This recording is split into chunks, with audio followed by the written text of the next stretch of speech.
اللہ کی نافرمانیوں سے بچنے کے لیے مشائخ کہتے ہیں اگر انسان دو چیزوں کو کنٹرول کر لے، دو چیزوں کو قابو کر لے، کنٹرول کر لے، تو اللہ تعالیٰ کی ساری نافرمانیوں سے وہ بچ سکتا ہے۔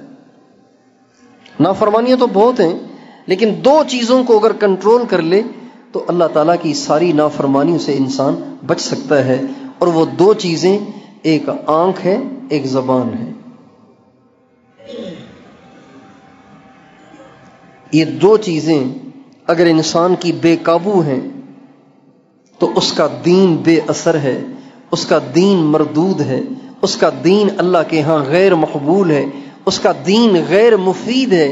لیکن اگر یہ آنکھ اور زبان ان دو پہ انسان کنٹرول کر لے تو اس کے لیے سارے دین کی سلامتی ہو سکتی ہے۔ ایک عجیب بات یہ ہے کہ انسان کی آنکھ اور شرمگاہ کا آپس میں بڑا گہرا تعلق ہے۔ آنکھ کا اور شرمگاہ کا بڑا گہرا تعلق ہے۔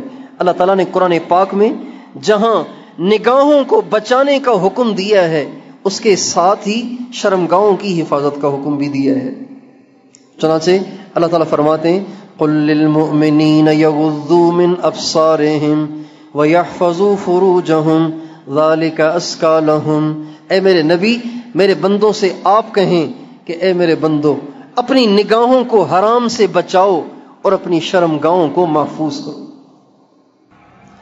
حضرت یحییٰ علیہ السلام سے کسی نے پوچھا کہ زنا کی ابتدا کہاں سے ہوتی ہے، بدکاری کی ابتدا کہاں سے ہوتی ہے؟ حضرت یحییٰ علیہ السلام نے فرمایا بدکاری کی ابتدا آنکھ سے ہوتی ہے۔ سب سے پہلے انسان کی آنکھ خراب ہوتی ہے، اس کے بعد پھر انسان غلط راستے پہ چل پڑتا ہے۔ ہمارے نبی کا ارشاد ہے النظرۃ سہم مسموم من سہام ابلیس من ترکہا خوفا من اللہ تعالی آتاہ اللہ ایمانا یجد حلاوتہ فی قلبہ۔ آپ علیہ السلام کا ارشاد ہے یہ جو انسان کی نظر ہے نا، نظر یہ شیطان کا زہریلا تیر ہے، جو اس کو حرام سے اللہ سے ڈر کے بچائے گا، اللہ تعالیٰ اس کو ایمان کی ایسی حلاوت عطا فرمائیں گے کہ وہ دل میں اس کو موت تک محسوس کرے گا۔ آپ اس کا تجربہ کر کے دیکھیے، ایک دن اپنی نظر کو جھکا کے رکھیں، نہ اٹھائیں سے، جھکا کے رکھیں۔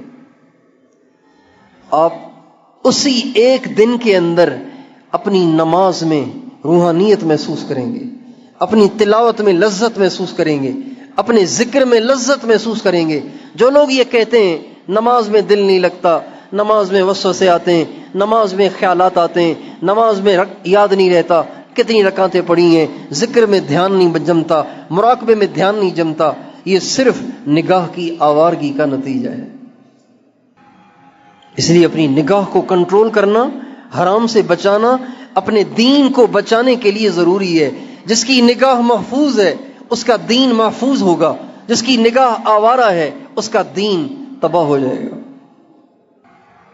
اور نگاہ کی آوارگی جب سے یہ موبائل آیا ہے تب سے بہت زیادہ ہو گئی ہے۔ موبائل کے آنے سے پہلے جو بے دین قسم کے لوگ ہوتے تھے، عیاش اور بدماش قسم کے لوگ ہوتے تھے، وہ برائیاں دیکھتے تھے۔ کبھی بھی شریف آدمی اپنی نگاہ کو غلط استعمال نہیں کرتا تھا۔ شریف آدمی چاہے وہ نماز نہ بھی پڑھتا ہے لیکن شریف طبیعت کا ہے، اس کی نگاہیں ناپاک نہیں ہوتی تھیں۔ لیکن جب سے یہ موبائل آیا ہے تو شریف کیا، شریر کیا، دنیا دار کیا، دیندار کیا، مدرسے میں پڑھنے والا، طالب علم کیا، داڑھی رکھے ہوئے، سر پہ ٹوپی اور پگڑی رکھے ہوئے، اس کی نگاہیں بھی اس کے قابو میں نہیں رہیں۔ یہ موبائل اتنی مصیبت ہے، اتنی بڑی مصیبت ہے، جس نے ہم سے، ہماری نگاہوں سے حیا کو ختم کر دیا ہے۔ اور اسی وجہ سے بدکاری اور زنا عام ہو گیا ہے۔